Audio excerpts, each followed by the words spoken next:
since Modi ji has become the Prime Minister of India. In today's newspaper, he said generally people have a honeymoon period, and I do not have that. Generally, bride and the groom put up the best of their activities, best of their face during the honeymoon period.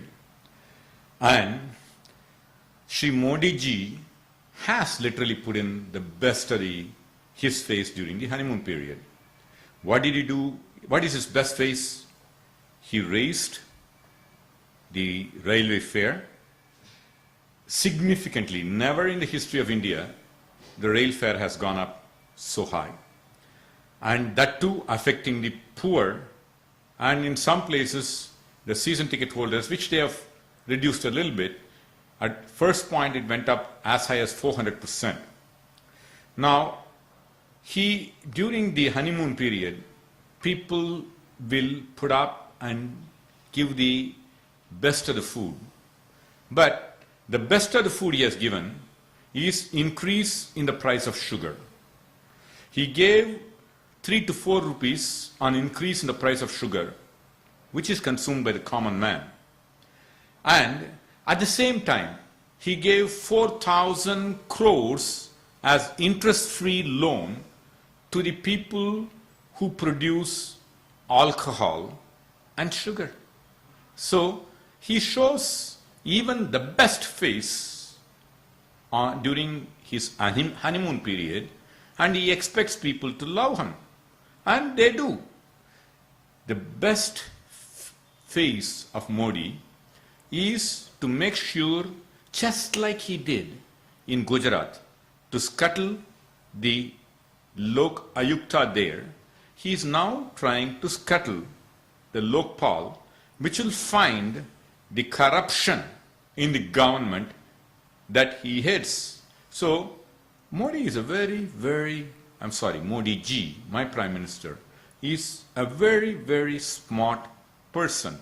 He knows prevention is better than cure. So he makes sure that Lok Ayukta and Lokpal, just like he did for Lok Ayukta in Gujarat, Lokpal cannot function. Similarly, he concentrated on making sure a clean person, and that too, particularly from being from Tamil Nadu, a Tamilian cannot come as the judge of the Supreme Court. Now he ensured that so that he can push, he thinks his mandate is to be a dictator. No, it's a democratic country. He cannot bulldoze with 33% of the votes that he has gotten, this entire 67% of the population who has not voted for him. Yes, he has got a mandate. What did he get the mandate for? To fight against the price increase. What did he get the mandate for? To fight against the corruption. What did he get the mandate for? To fight against women's crime. Do you know the highest women's crime is being committed in the BJP ruled states of Madhya Pradesh, as told by the Women's Commission. Similarly, he fought against, he talked about the power situation in Gujarat. Now, Delhi is not ruled by any party now. Delhi is ruled directly by his representative, because it is that's why they changed the governors. It's directly under the center's rule. Now, never in the history of the Congress ruled time of 15 years, Delhi faced a power crisis. You know what's happening in Delhi today? Now, he still wants the honeymoon period. We understand. He loves to have the honeymoon period, and he has put up the best face. And if the best face of his life, his tenure, is like this, people fear the worst is yet to come. You know? So this is the problem. Day before yesterday in Tamil Nadu, in a TV, they had a survey. 61% of the people were unhappy during the honeymoon period of this Prime Minister. The Prime Minister is already losing the grip on the people. Now we hope and we pray the Prime Minister gets back, because he is my Prime Minister too. Most importantly, he has to be the Prime Minister of the poor. Now, what has his agricultural minister, Mr.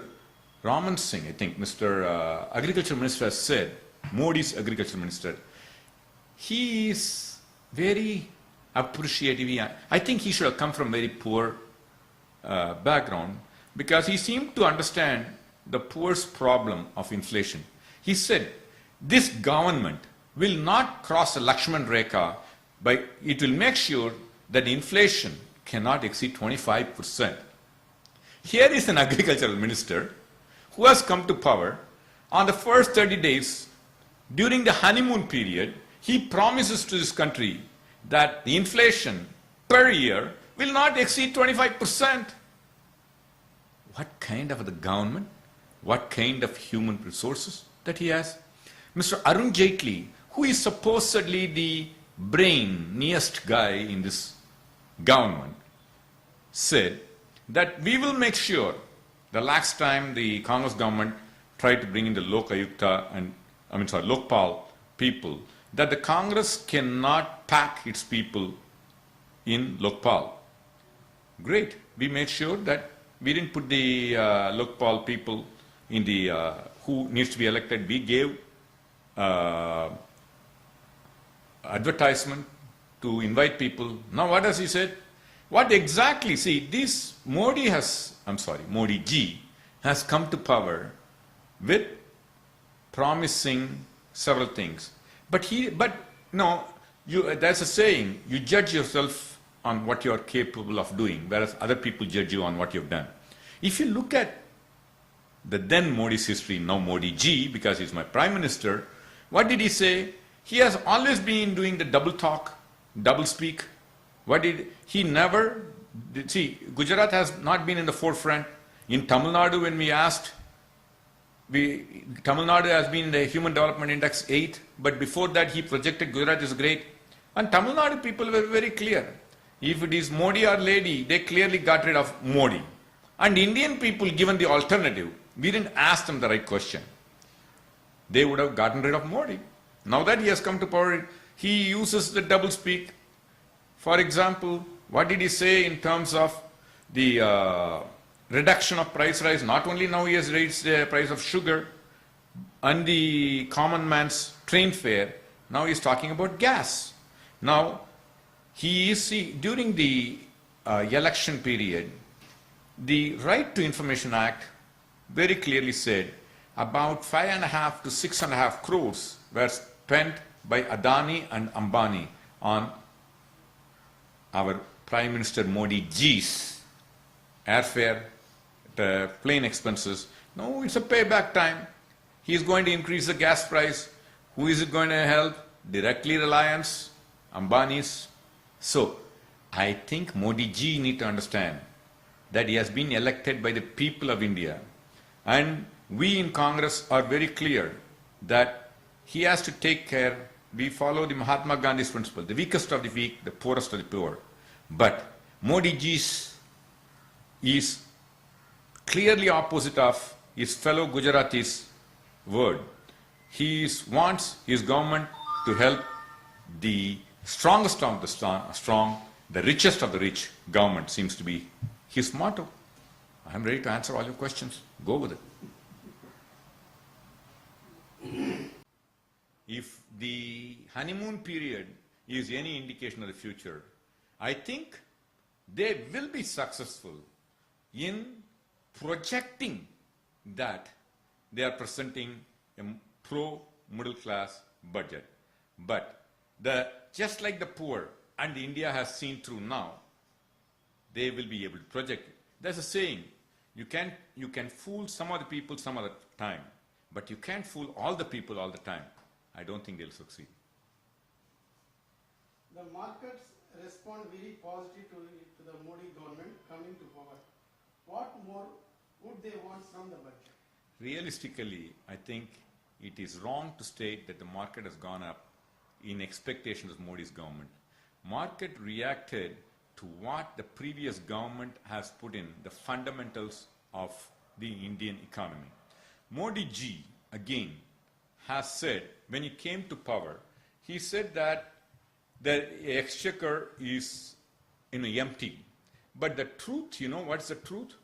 The truth is that when we took the power in 2004, the cash balance in the government is negative 2,730 crores.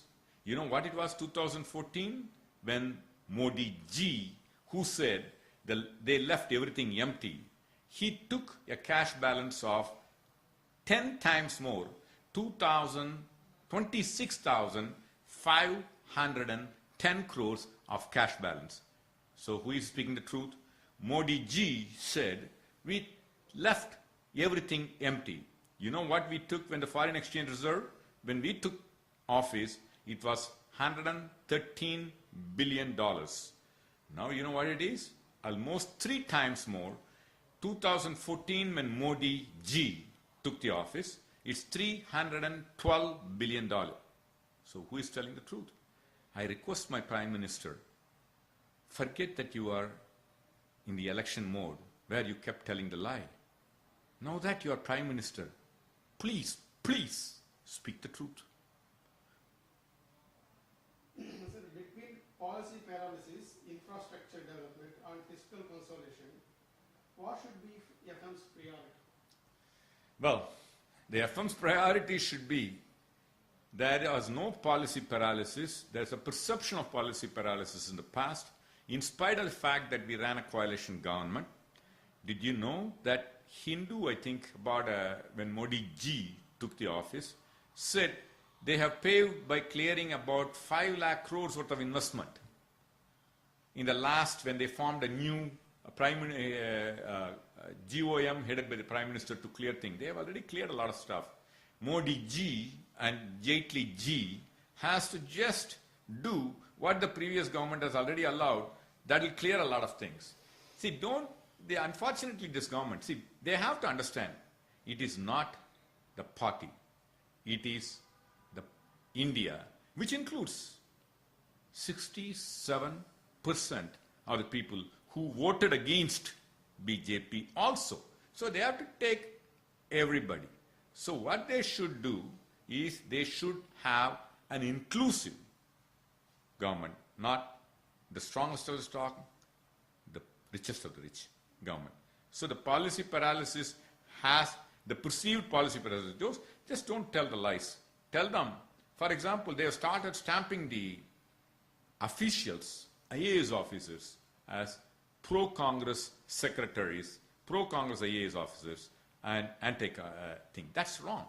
We in the past have taken the IAS officers who have worked with the previous BJP ministers into our government and taken them as secretaries to the new ministers. Now, it's very wrong to state, because the bureaucrats are supposed to be, and maybe some of them are, then you can exclude them. But you don't evaluate them based on whether they're pro-Congress.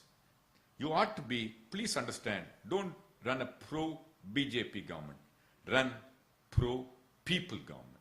That's the message this budget has to have.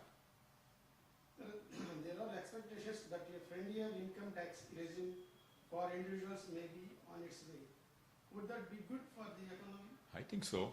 I request Jaitley ji and Modi ji to raise the income tax limit to 10 lakhs so that the middle class can benefit. To make up for lost revenues resulting from higher tax exemptions limits, the government will need to bring in several long debated tax reforms. Will they bite the bullet? See, there are 2 ways of running the government. The government, one way to raise the revenue is increase the taxes. The other way to raise the revenue is increase the efficiency. I think this government, I hope this government, like the previous government, worries about the poor and taxes the rich and improves the efficiency. The new BJP government has projected itself as a reform-oriented, low-tax philosophy party. Will they stay with that philosophy? No, I think if they do what they say, which I wonder whether the doublespeak will let them do, is that they should reduce the taxes for the poor. And if they do that, I welcome that. But if they say in the garb of reform, help the rich to get reduced tax, I think that will be anti-people, anti-poor. The budget is also expected to give some indications of what direction the PM wants to take the Indian economy. Modi has spoken of development model constantly. Are we going to see glimpses of that budget? Modi is, I think we in the Congress have to learn a lot from the government. Modi ji talks very well. He projects beautiful images. And the reality is far from the truth. I sincerely hope Modi ji does do what he said and what he projects. With Congress government, with a minority government, with the coalition politics, had made the average growth of the economy was about 7.2%, been the highest in the history of India. Modi ji, I hope, brings a double digit as opposed to what his agriculture minister has said, 25% inflation. The Gujarat model highlights was agriculture growth of 10%. Will we see some of that budget? I hope he does. I think agriculture needs to improve. But if you really look at the thing, it's more talk than do. And if they were, for example, they already started talking about reducing subsidy for the fertilizers, which means it's taxing the agriculturists more. So I sincerely hope that they help the agriculturists to get a better price for his produce and reduce the gap between the agriculturist and market, so bring in the efficiency so more money can be given to the agriculturist. On behalf of Congress party, what would you expect in this budget? Very simple. We don't have a help the poor. We don't care about anything else. We want our Prime Minister, my Prime Minister, to take care of the weakest of the weak and poorest of the poor, and don't run this government for the richest of the rich and strongest of the strong. That's first. The second thing is, just do what you said. You said that you don't want FDI in retail. Instead, now you are trying to bring in FDI in online retail, which is worse than FDI in retail, because in FDI retail, there we have said you have to bring in the infrastructure, we are in the back end, but now FDI online retail, this guy just puts a computer and sends, ships everything. So how could you apply? It doesn't require anything. It requires a computer and order taking. Now if you allow that, the small vendors will be just wiped off. And that too, foreign guys coming in, at least Indian can do it. Why do you require FDI in online retail? So just don't. Modi ji, people are watching. Forget about Congress. People are watching you. The only thing I want to tell Modi ji and Arun Jaitley ji is that you can't fool all the people all the time. People are watching.